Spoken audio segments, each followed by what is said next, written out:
சென்னை ஆழ்வார்பேட்டையில் உள்ள Saint Mary's சாலையில் நடைபெற்ற வீர வணக்கநாள் பொதுக்கூட்டத்தில் தென்சென்னை தெற்கு கிழக்கு மாவட்ட கழக செயலாளர் MK அசோக் உட்பட கழக நிர்வாகிகள் கலந்து கொண்டனர்.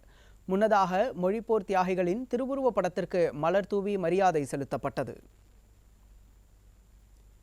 சென்னை தேனாம்பேட்டை இளங்கோ சாலையில் நடைபெற்ற வீர வணக்கநாள் பொதுக்கூட்டத்தில் தென்சென்னை வடக்கு கிழக்கு மாவட்ட கழக செயலாளர் ஆதி ராஜாராம், கழக செய்தி தொடர்பாளர் ஆவடிக்குமார் உட்பட கழக நிர்வாகிகள் பலர் கலந்து கொண்டனர்.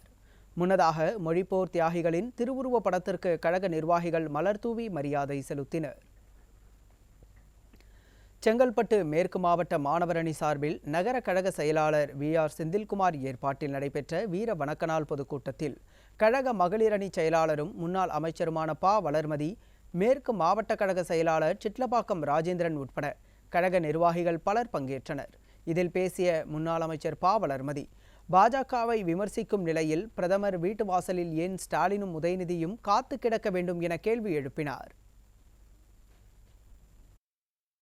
நீங்க மத்திய அரசை திட்டுறீங்க, மோடியை திட்டுறீங்க, பிஜேபியை திட்டுறீங்க, அப்புறம் ஏன் அவர் வீட்டு வாசல்ல போய் காத்திருக்கிறார்? அப்பா முதல்ல ஸ்டாலின் போறாரு, டைம் கிடைக்கல. ஸ்டாலினுக்கு கிடைக்காத டைம் உதயநிதிக்கு எப்படி கிடைச்சது? எப்படி கிடைச்சது பிரதமர் கிட்ட?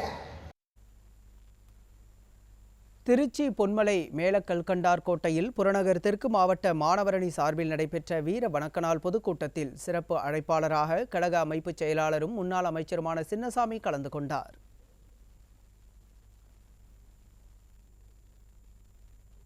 தஞ்சாவூர் மாவட்டம் திருவையாறு ஒன்றியம் கண்டியூரில் அதிமுக மேற்கு மாவட்ட கழக மாணவரணி சார்பில் மொழிப்போர் தியாகிகளுக்கு வீர வணக்க பொதுக்கூட்டம் நடைபெற்றது.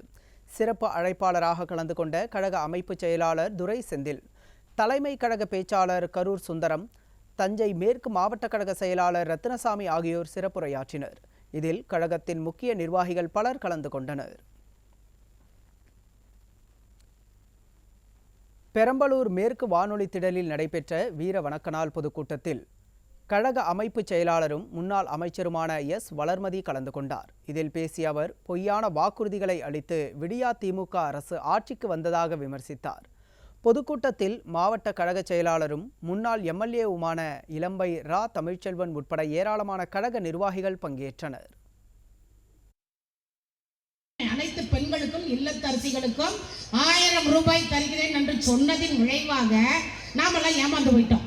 நம்முடைய சகோதரிகள் ஏமாந்து போய் திராவிட முன்னேற்ற கழகத்திற்கு வாக்குகளை அளித்ததின் விளைவாக சும்மா கம்மியான ஓட்டுல தான் அனைத்து இந்திய அண்ணா திராவிட முன்னேற்ற கழகம் வெற்றியை இழந்தது.